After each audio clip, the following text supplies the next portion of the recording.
One scene in Dances with Wolves needed over 3,000 buffalo and 8 nerve-wracking days of filming that nearly cost Kevin Costner his life. When Hollywood said it couldn't be done, insurance companies walked away. Costner shot it anyway, and the studio braced for failure. But it didn't fail. So what made this 8-day madness the most legendary scene in Western film history? And how did it change Hollywood forever?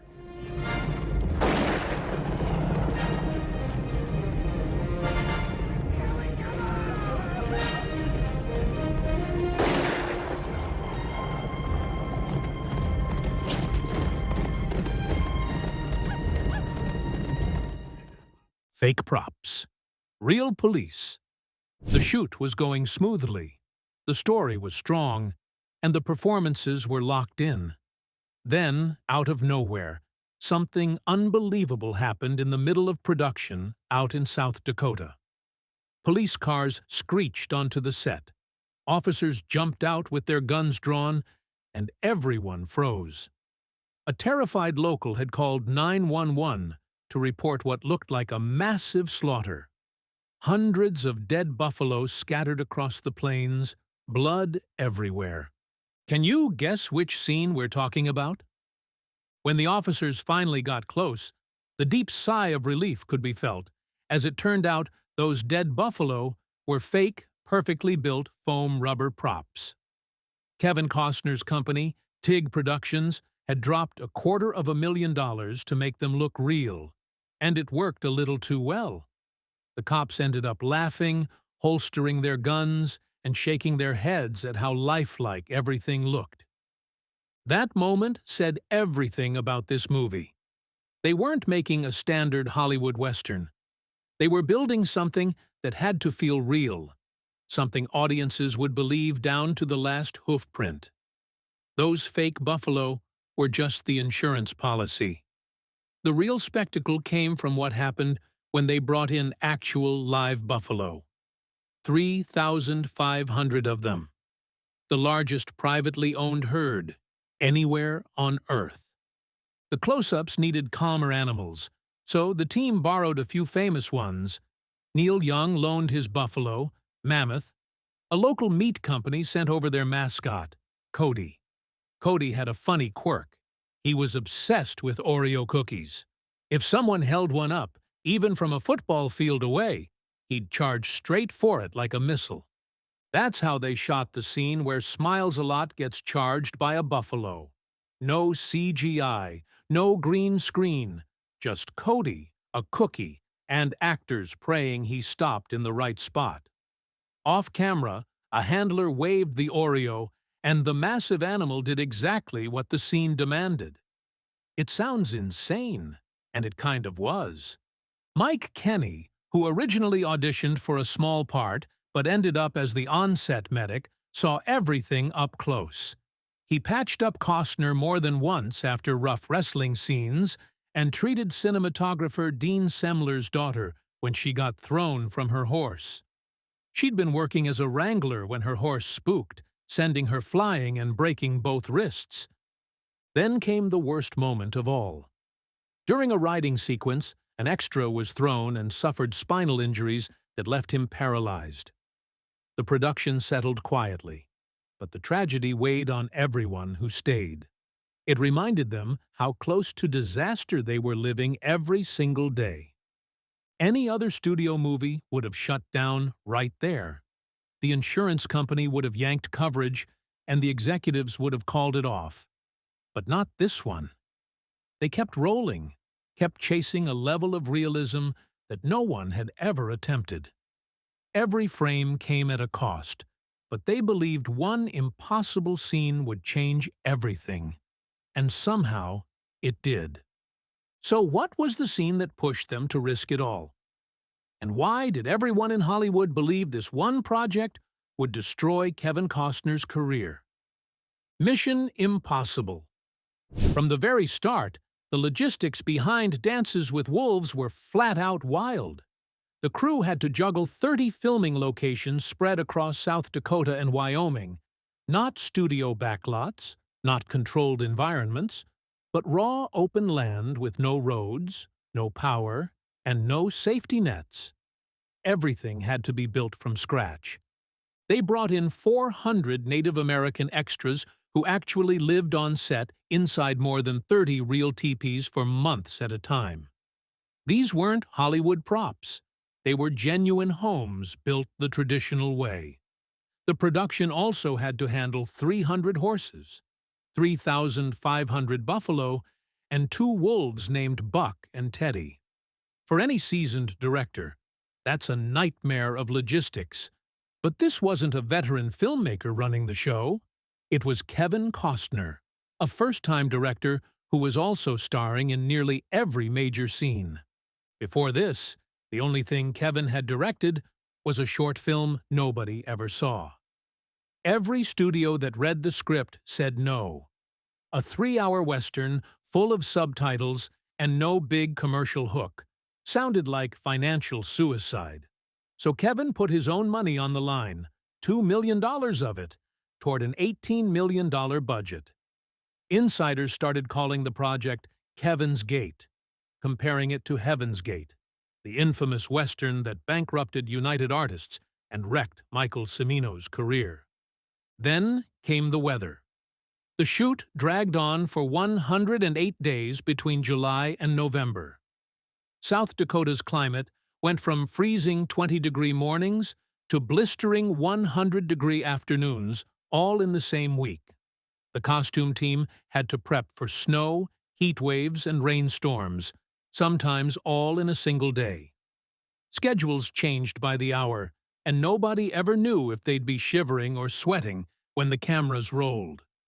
Fort Sedgwick, the abandoned outpost where Costner's character is stationed, caused chaos too.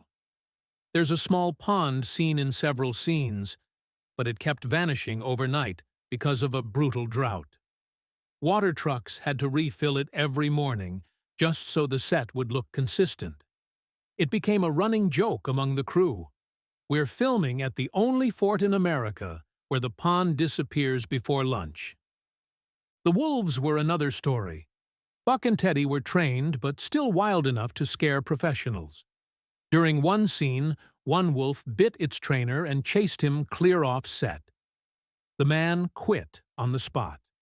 Costner, realizing he couldn't afford to lose the shot, took over himself, tossing chunks of raw meat to keep the wolves calm while cameras rolled.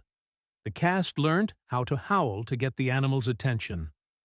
Graham Greene got so good at it that some of the wolf sounds in the final cut are actually him and the crew calling out for real. Then came the language challenge.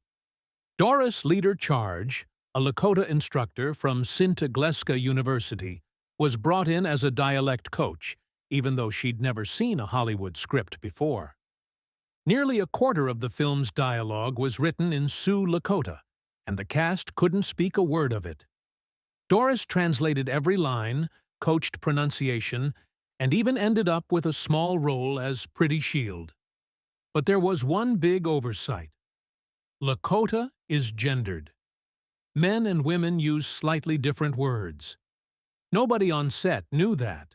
So, throughout the entire movie, most of the male warriors are actually speaking in the women's form. Native audiences caught it right away and found it unintentionally hilarious. Everything was raw, dangerous, and unpredictable. The studios thought it would crash and burn, but Costner's gamble turned that chaos into history. But they hadn't seen the buffalo hunt yet. That scene would either prove Kevin Costner was a visionary or confirm he'd destroyed his career. 8 days in hell. The buffalo hunt. That was the scene, the one they bet everything on. And it nearly wiped everyone out. They needed South Dakota rancher Roy Hawk's herd, all 3,500 buffalo, the largest private herd on the planet. But wrangling that many animals wasn't a one-man job.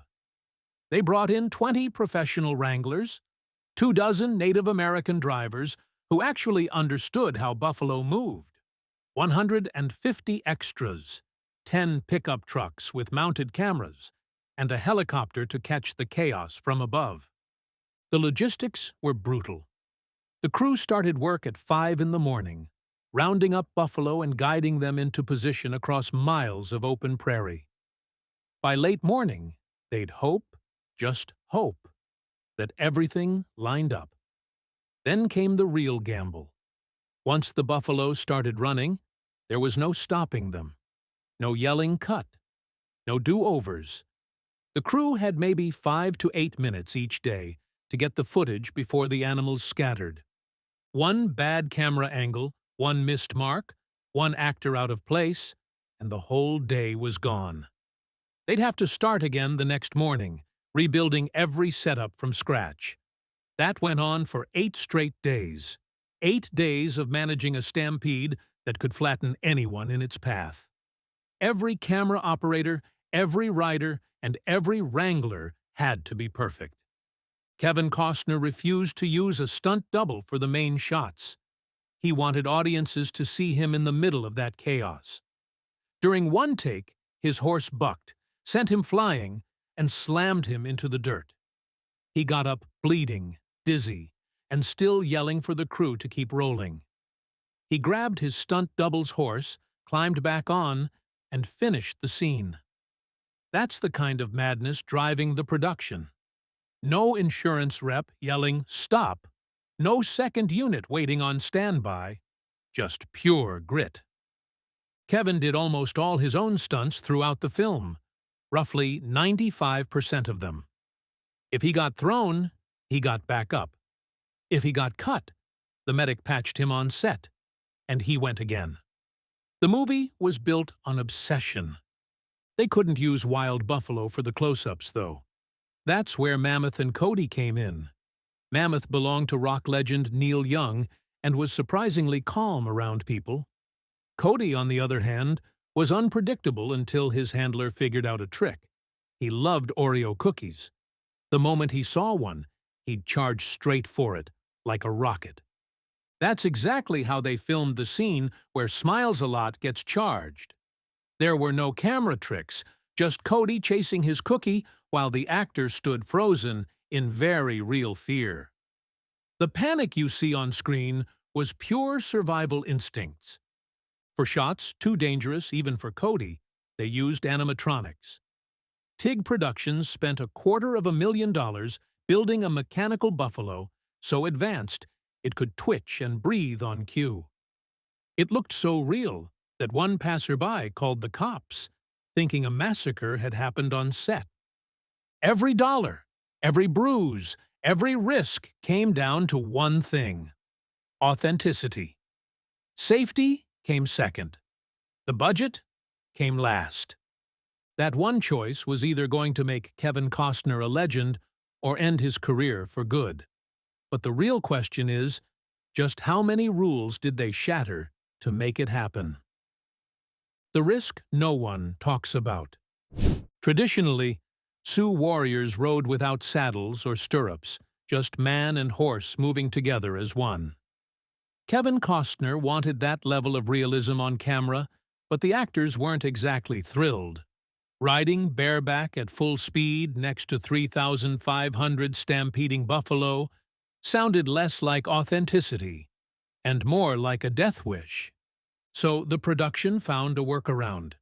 The actors could use saddles, but they had to hide them. The costume department wrapped each one in layers of blankets and leather so they looked invisible on camera. Once you know what to look for, you'll spot them in almost every riding scene. Clever camera angles did the rest. It was pure movie magic, faking safety without losing that rugged frontier illusion. Kevin still did nearly all his own stunts, roughly 95% of them. Normally, insurance companies forbid that. If a star gets hurt, production halts, the budget explodes, and investors panic. None of that mattered to Kevin. When the stunt team said a scene was too dangerous, he'd just do it anyway. If a horse threw him off, he'd dust himself off, climb back on, and shout to roll the cameras again. That chaos bled into the editing room. The final cut of Dances with Wolves has a huge continuity mistake that most people miss. In the closing scene, Kevin's wearing only a shirt and pants, while everyone else is bundled in heavy coats. The temperature difference is obvious. Those shots were filmed weeks apart. With thousands of hours of footage and no digital tools to track continuity, a few details slipped through the cracks. You can spot similar errors in the Civil War sequence, the lighting shifts, the weather changes between shots, and even the costumes don't quite match. Under normal circumstances, those things get fixed in post. But with a 3-hour film shot across 108 days in unpredictable weather, some inconsistencies survived the final cut. One big mystery the movie never explains is why Fort Sedgwick was abandoned. The theatrical version skips right past it. In a deleted scene, we actually see what happened. The soldiers faced repeated attacks, their horses were stolen, supplies ran out, and no reinforcements ever came. Eventually, they had to flee. Kevin fought to keep that scene in, but the studio refused. The movie was already running too long. The full sequence later appeared in the extended director's cut, which runs close to 4 hours. Safety rules?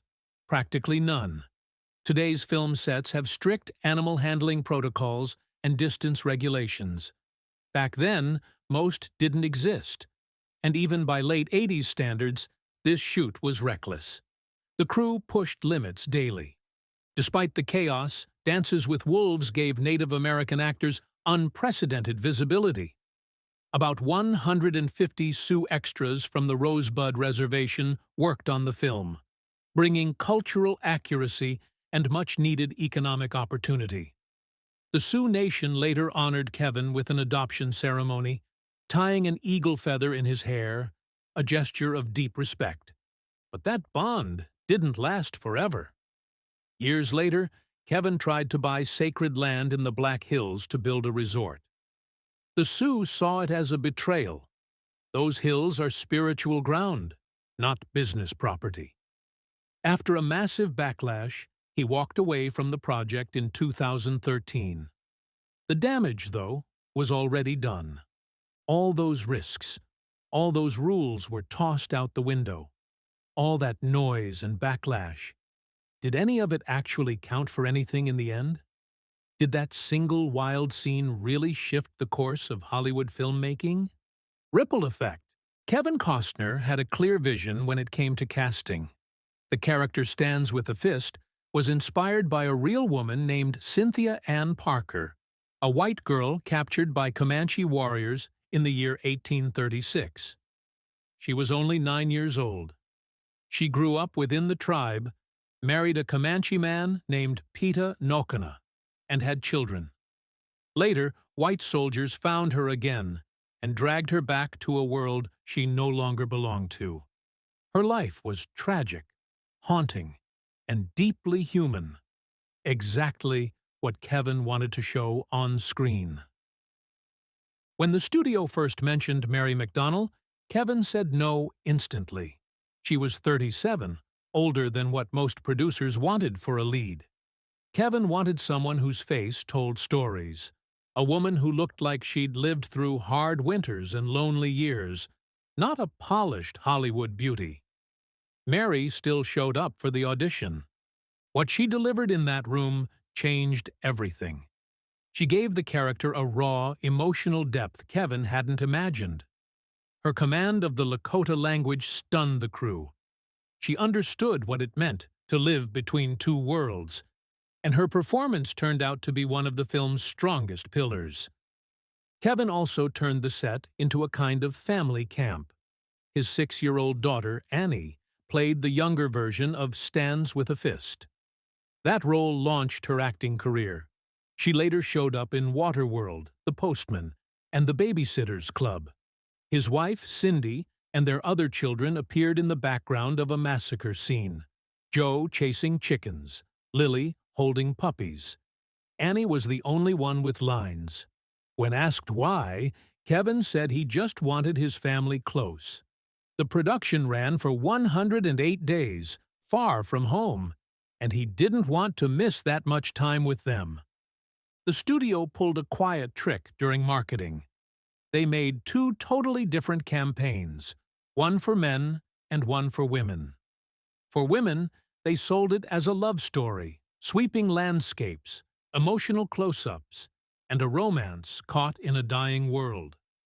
For men, it was war and survival, battle scenes, buffalo hunts, and gunfire. People went to the same movie expecting two different things, and both left happy. That marketing approach didn't exist in the late 80s. It became a playbook for how studios target different audiences today. But the real legacy wasn't just marketing genius. Dances with Wolves broke everything Hollywood thought it knew. People sat through 3-hour films with subtitles. Practical effects and real animals could move people more than anything digital. Indigenous representation didn't have to be cartoonish. It could be human, powerful, and deeply respectful. Kevin put in $2 million of his own money, ignored endless warnings, and bet his career on a dream everyone said would fail. Instead, it became the highest-grossing Western in history and won 7 Academy Awards. The ripples of what he created still shape Hollywood today, from The Revenant to Yellowstone. That 8-day buffalo hunt didn't just make movie history. It proved that when you take the biggest risks, you might just change the entire industry. Was Kevin Costner right to hide the saddles? Did we miss anything? Let us know. Thanks for watching. If you enjoyed this video, please hit the like button, leave nice comments, and don't forget to subscribe for more interesting content. Check out another interesting video by clicking on the video appearing on your screen right now.